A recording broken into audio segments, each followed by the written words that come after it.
안녕하십니까. 이번 발표를 맡게 된 오누리입니다. 이번 시간에는 연세대학교 의과대학병원에서 재직 중이신 강석규 교수님이 발표해 주신 강의 내용을 바탕으로 캔서 바이올로지에서 스템셀의 역할에 대해 다시 한번 되짚어보는 시간을 갖도록 하겠습니다. 교수님이 발표해 주신 내용을 토대로 글리오블라스토마에 대해 대략적으로 설명해 드릴 것이며, 글리오블라스토마에서 캔서 스템셀의 기능과 그 역할에 대해서 자세하게 되짚어 보도록 하겠습니다. 그리고 왜 글리오블라스토마에서 메센큐머 스템셀이 중요하며 헤테로지네이티란 무엇인지 살펴보는 시간을 가지도록 하겠습니다. 글리오블라스토마는 안타깝게도 현재 의료기술로는 완전하게 치료할 수 있는 방법이 없습니다. 그러나 브레인 튜머라고 해서 그 암에 걸린 모든 사람이 일찍 죽는 것 또한 아닙니다. 우리는 특히 뇌에 발생한 암이 얼마나 심각한지 판단하기 위해서 항상 WHO 그레이드라는 지표를 숙지할 필요가 있습니다. WHO 그레이드는 현미경상에서 암의 형태를 보고 그 심각성을 단계별로 나눌 수 있는 기준을 말하는 것입니다. 브레인 튜머라고 하더라도 WHO 그레이드 1과 2에 속하는 것은 암이라고 보기 어렵고, WHO 그레이드 3와 4에 속하는 것부터 튜머라고 보기 시작하여 치료를 시작하게 됩니다. 여기서 암의 단계를 정하는 것은 단순히 현미경상으로 암 발생 가능성이 있는 지역을 관찰하고 그 형태학적 차이를 보고 암의 그레이드를 정하는 것입니다. 만약 두 가지 암 종류 사이의 치료 효능이나 차이점에 대해서 연구하고자 원한다면 그 암의 WHO 그레이드를 찾아보고 참고해서 연구하는 것이 좋습니다. 그래야 같은 그레이드에 있는 암끼리 분류하고 비교할 수 있기 때문입니다. 글리오블라스토마라는 브레인 튜머는 여러 종류의 글리아 세포 중에서 아스트로사이트에서 기원한 튜머로 WHO 그레이드 4에 해당하는 악성 종양입니다. 같은 글리오마라 하더라도 그레이드가 몇이냐에 따라 그 심각성이 굉장히 다릅니다. 그레이드 2라고 판명이 되면 5년 이상 생존율이 50% 정도이고, 그레이드 4라고 판정이 나면 평균 생존율은 15개월이 지나지 않습니다. 저번 강연에서는 글리오마 셀 중에서 아스트로사이트에서 기원한 암 중 WHO 그레이드가 4인 글리오블라스토마의 캔서 스템셀의 기능과 역할에 대해 초점을 맞추어 설명하였습니다. 2005년에 발표된 논문에 의하면 글리오블라스토마를 가장 효과적으로 치료하는 방법으로는 방사선 치료에 항암 치료를 같이 하는 것인데, 생존율이 방사선 치료만 해줄 때보다 고작 2개월 정도 더 사는 것이고, 이 치료 방법이 지금으로서는 수술 후에 생존율을 연장시킬 수 있는 최선의 방법이라고 할 수 있습니다. 5년에서 10년 정도 사는 애가 대략 5% 정도 존재하지만, 아직 왜 이 5%의 환자가 다른 환자에 비해서 오래 살 수 있는지 그 원인에 대해서는 모른다고 합니다. 그 원인을 앞으로 설명해드릴 캔서 스템셀의 기능과 역할을 알아가 보면서 예측해 보도록 하겠습니다. 캔서 스템셀을 논하기 전에 스템셀이라는 개념을 살펴보면, 일단 스템셀은 스템니스라는 단어로 정의를 할 수 있습니다. 스템셀은 크게 엠브리오닉 스템셀과 어덜트 스템셀이 있는데, 그 차이는 어디에서 스템셀을 획득했냐 그 차이입니다. 엠브리오닉 스템셀은 엠브리오에서 채취했기 때문에 엠브리오닉 스템셀이란 이름이 붙여진 것이고, 어덜트 스템셀은 발달된 장기에 존재하는 스템셀이기 때문에 그 이름을 어덜트 스템셀로 지칭했습니다. 어떤 장기에서 스템셀을 채취했냐에 따라 줄기세포의 능력이 조금씩 차이가 나기 때문에 어덜트 스템셀을 채취했을 때에는 그 오리진이 굉장히 중요합니다. 스템셀에서 가장 중요한 능력은 분화 능력이 있냐 없냐의 차이입니다. 자기가 자가 복제도 하면서 다른 타입의 세포로도 분화해 나가는 능력이 스템셀에서는 가장 중요하기 때문입니다. 그렇다면 캔서 스템셀이란 무엇일까요? 캔서에서도 스템셀의 특징을 가지는 세포들이 분리가 되었는데, 그 세포가 자기 복제도 하면서 분화 능력도 보이는 줄기세포와 유사한 특징을 가지고 있기 때문에 이러한 세포들을 지칭하는 단어로 사용이 됩니다. 그러나 이보다 더 결정적인 캔서 스템셀의 특징은 튜모로지네릭 포텐셜, 즉 암세포를 만드는 잠재적 능력이 있다는 것입니다. 이런 특징으로 캔서 스템셀을 정의하기도 하지만 아직 그 존재에 대해 의견이 분분한 상황입니다. 처음 캔서 스템셀의 존재가 알려진 것은 백혈병, 혈액암에 의해서입니다. 그러나 이 혈액암과 솔리드 튜머, 고형암과의 차이점은 혈액암은 세포 하나하나가 암화가 되는 반면 고형암은 그 암에 혈관도 있고 스트로마셀도 있고 매크로페이지도 존재하는 등 여러 가지 종류의 세포가 한데 모여서 덩어리를 이루고 있습니다. 그런데 혈액암은 싱글셀 레벨로 설명이 가능하고 고형암은 싱글셀 레벨에서는 설명이 될 수 없기 때문에 혈액암에서 발견된 줄기세포의 개념이 그대로 고형암에 도입되어질 수 있는지도 사실은 의문입니다. 그러나 개념상으로는 고형암에서도 적용될 수 있다고 생각이 되었고 글리오마에서도 스템셀과 같은 성질을 가지는 세포가 분리되었다는 실험 결과가 보고되기 시작합니다. 글리오블라스토마에서 분리한 줄기세포가 혈액암에서 발견된 줄기세포와 가장 큰 차이점은 혈액에서 발견된 줄기세포는 줄기세포라고 특정 지을 수 있는 특정 마커가 분명하다는 것입니다. 그러나 글리오블라스토마 셀에서 CD133이라는 마커가 존재한다고 알려져 있긴 하지만 이 마커가 스템셀을 대표할 수 있는 진짜 마커인지는 아직까지 확인되지 않았습니다.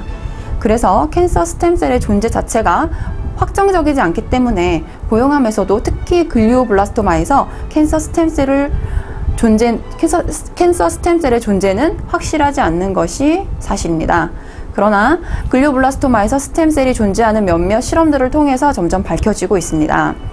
글리오블라스토마에서 셀들을 분리하여 DC에 스템셀이 자랄 수 있는 조건을 조성해주고 컬처했을 경우 스템셀과 같은 모폴로지를 하는 세포들이 확인이 된 것입니다.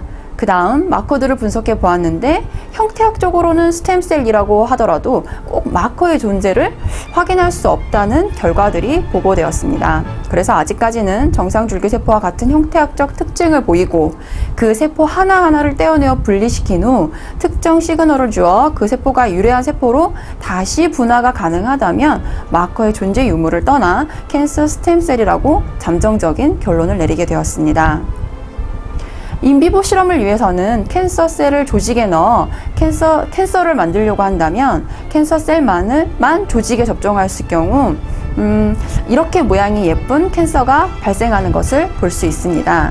그러나 캔서 스템셀을 조직에 접종할 경우 실제 암이 형성되는 것과 매우 유사한 모양을 하고 있다는 것이 큰 특징이라고 할 수 있는데요. 경계를 알 수 없이 암이 형성이 되어 나가며 다른 영역까지 침투해서 암을 형성하는 것을 볼 수 있습니다. 캔서셀 라인만 가지고 암을 형성해서 실험을 한 경우에 성공하더라도 진짜 튜머가 발생했을 때 그 약이 제대로 듣지 않는 경우가 많은데요. 그 의미는 인비보 테스트에 실질적으로 튜머 조직의 특성을 제대로 반영하지 못했기 때문일지도 모릅니다. 그래서 실질적으로 약의 효능을 실험해보고 싶을 때에는 캔서 스템셀을 가지고 실제 암 조직과 유사한 환경을 만들어준 다음에 실험하는 것이 더 효과적일 수 있습니다. 그 이유는 튜머 형성에는 그 튜머가 발생한 조직의 환경도 매우 중요한 영향을 미치기 때문입니다. 그래서 브레인 튜머라면 브레인에서 생성하는 것이 가장 이성적으로 튜머를 발생시키는 방법일 것입니다. 그러나 실제 연구 상황에서는 피하 조직의 암세포를 인젝션하여 암을 발생하는 것이 일반적입니다. 그래서 이와 같은 방법으로 발생된 암을 실험에 사용하는 것은 실제 임상에 적용하기 힘들 수 있습니다. 캔서 스템셀의 존재 자체가 정확하게 증명되지 않았기 때문에 그 특징을 명확히 하기 위해 International Society for Cellular Therapy Position Statement에서 Minimum Requirement를 만들었습니다. 메센키멀 스템셀은 글리오블라스토마에서 가장 존재 가능성이 큰 스템셀이라고 알려져 있기 때문에 메센키멀 스템셀을 가지고 International Society for Cellular Therapy Position Statement에서 제시한 기준을 가지고 그 특징을 살펴보도록 하겠습니다. 첫 번째 특징으로 컬처 컨디션에서 달라붙어 자라는 특징을 보이는 세포여야 하고, 두 번째로는 CD105, CD73, CD90 프로테인에 대해서 파지티브한 결과를 보이며 CD45, CD34, CD13 프로테인에 대해서는 네거티브한 결과를 보여야 합니다. 그리고 마지막 세 번째 특징으로는 특정 컬처 컨디션에서 오스테오블라스트, 아디포사이트, 콘드로블라스트로 분화 가능한 세포를 휴먼 메센키멀 스템셀이라고 정의할 수 있습니다. 각종 장기에서 메센키멀 스템셀이 얻어지면 이 얻어진 메센키멀 스템셀이 진짜 메센키멀 스템셀이라고 밝혀질 수 있으려면 이러한 세 가지 조건을 모두 만족시켜야 한다는 의미입니다. 그러나 위 세 가지 조건 중에서도 특히 1번과 3번의 조건은 확실하게 만족시켜야만 메센키멀 스템셀이라고 할 수 있습니다. 왜냐하면 캔서 스템셀 마커라는 것이 변화할 수 있기 때문입니다. 그래서 메센키멀 스템셀도 두 번째 규정은 완벽하게 맞추기 어렵기 때문에 첫 번째와 마지막 조건이 맞춰진다면 메센키멀 라이크 셀이라고 할 수 있습니다. 이렇게 캔서 스템셀이라고 밝혀진 세포가 있다면 그 존재의 가치를 부여하기 위해서는 캔서 스템셀의 기능을 밝히는 것이 무엇보다도 중요합니다. 왜냐하면 캔서 스템셀은 튜머의 프로리퍼레이션과 메타스타시스도 아닌 인베이전에 가장 깊이 관여한다는 실험 결과들이 나오고 있기 때문입니다. 그런데 여기서 글리오블라스토마를 공부할 때 왜 메센키멀 스템셀의 의미가 중요할까요? 글리오블라스토마는 신경상피세포에서 유래한 종양이고 신경상피세포는 엑토돔에서 발생을 합니다. 그런데 메센키멀 스템셀은 메조돔에서 기원하는 것인데 왜 신경상피세포에서 유래한 종양인 글리오블라스토마를 논하면서 메센키멀 스템셀에 대한 이야기가 나올까요? 글리오블라스토마는 몰레큘러 서브클래스를 분석해보면 결과 세 가지 그룹핑이 되는데 발현된 유전자를 살펴보니 메센키멀 스템셀에서 발현되는 단백질들이 많이 발현되는 것을 확인할 수 있었습니다. 그래서 글리오블라스토마를 메센키멀 타입의 튜머라고 이름 붙인 것입니다.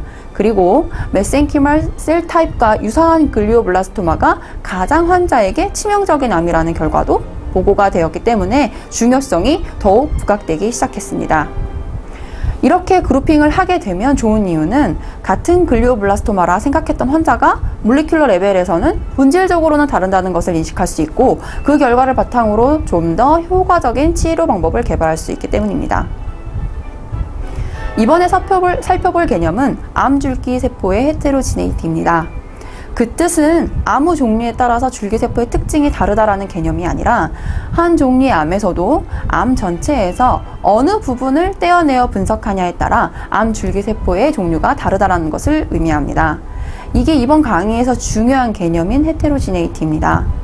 그래서 암세포의 객관적인 분석을 위해서는 암 덩어리 내에서도 샘플링을 같은 지점에서 해주는 것이 동일한 실험 결과를 얻게 해줄 수 있는데 그 지점을 가시화하기 위해서 암을 떼어낼 때 OALA 물질로 암을 염색해서 수술을 하게 됩니다. 이 염색약의 특징은 브레인 블러드 베리어를 통과할 수 없다라는 점인데 만약 브레인 블러드 베리어가 깨지게 되면 뇌 안쪽으로 염색약이 침투할 수 있고 암세포 안쪽으로 들어가 염색이 되는데 프로토폴피린 9이 암세포에 많이 축적이 됩니다. 그래서 암세포는 붉은색을 띠게 됩니다. 튜머 내에서도 염색약의 밝기가 지점마다 각기 다르게 되는데 그 의미는 곧 암 덩어리 안에서도 특정 사이트에 존재하는 암세포의 특징이 다르다는 것을 뜻합니다. 그리고 수술을 할 때 빨간색을 띠는 부분을 조금이라도 더 많이 떼어내면 환자가 더 많이 산다는 보고가 있습니다. 이렇게 수술을 할 때 암을 제거하는 과정에서 암이 존재하지 않는 부분이라 하더라도 암의 기원이 되는 부분이 밝혀져서 제거를 하게 된다면 아마 환자의 생존율은 지금의 몇십 배로 높아질지도 모릅니다. 이 슬라이드에서는 글리오블라스토마의 기원이 어디인지 예측 가능한 과정에 대해서 살펴보도록 하겠습니다. 머리는 뇌실이라는 사이트가 있는데 원래 정상적인 뇌에서 이 부분은 신경줄기세포가 위치하는 것으로 알려져 있습니다. 그런데 수술을 할 때 MRI나 여러 영상 분석 기법으로 이 부분에 암이 없다는 것을 확인했음에도 불구하고 5ALA로 염색을 하면 그 뇌실 쪽이 빨갛게 염색이 되어 보일 때가 있습니다.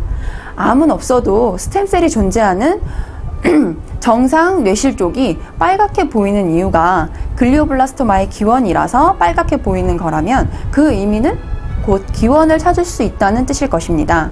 주에서는 글리오마의 시작이 뇌실이라는 증거가 이미 보고된 바 있습니다. 그래서 정상 줄기세포가 암 줄기세포화되고 이 암 줄기세포가 뇌의 중심 쪽으로 옮겨가서 암이 발생했을 것이다라는 것이 주에서 증명된 적이 있지만 인간에게서는 아직 증명된 적은 없습니다. 이러한 결과들을 바탕으로 암 줄기세포가 어디서 왔냐고 물었을 때 두 가지 가설을 세울 수 있습니다. 첫 번째, 정상 줄기세포가 암 줄기세포로 변해서 암이 발생했을 것이다라는 것과 두 번째, 정상세포가 암세포로 변하는데 그 중에 하나가 줄기세포의 특징을 가질 수도 있다는 것입니다. 여기서 한 가지 요소가 암을 발생시키는 데 결정적인 역할을 했다기보다 모든 가설이 혼합되어 암을 발생시켰을 가능성이 높을 것입니다. 그리고 암 줄기세포가 정말 암을 발생시키는 데 중요한 인자라는 것이 증명이 된다면 글리오블라스토마의 경우 암 줄기세포가 발생할 가능성이 높은 그 뇌실 사이트를 제거해 주는 것이 치료에 아주 효과적일 것입니다. 글리오블라스토마의 경우 이 암의 기원을 찾기 위한 접근 방법으로는 슬라이드에 표기된 내용대로 세 가지 그룹을 선정할 수 있습니다.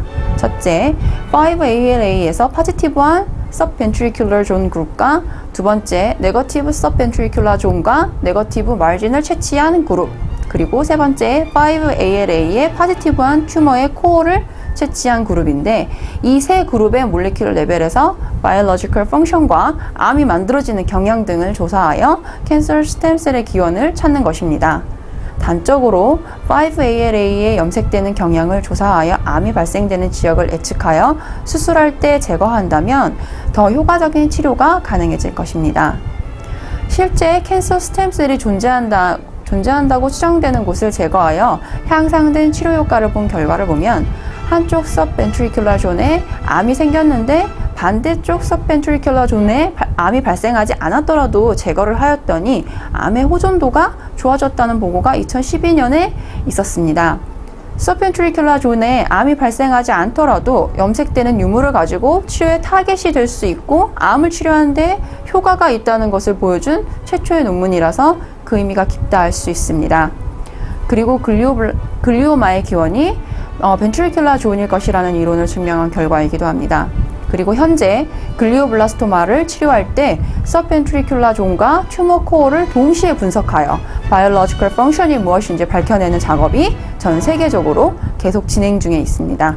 이번 강석구 교수님의 강의를 통해서 글리오블라스토마라는 암의 생존율이 굉장히 낮고 그 치료법 또한 아주 미미하다는 것을 알 수 있었습니다. 그리고 그 치료법을 계산하는 방안으로 캔서 스템셀의 존재를 명확히 하는 것이 얼마나 중요한지 또한 알게 되는 뜻깊은 시간이었습니다. 치료법의 개발이 절실하게 필요한 글리오블라스토마에 대해 폭넓게 이해할 수 있는 기회를 주신 강석구 교수님께 다시 한번 깊은 감사의 말씀을 드립니다. 감사합니다.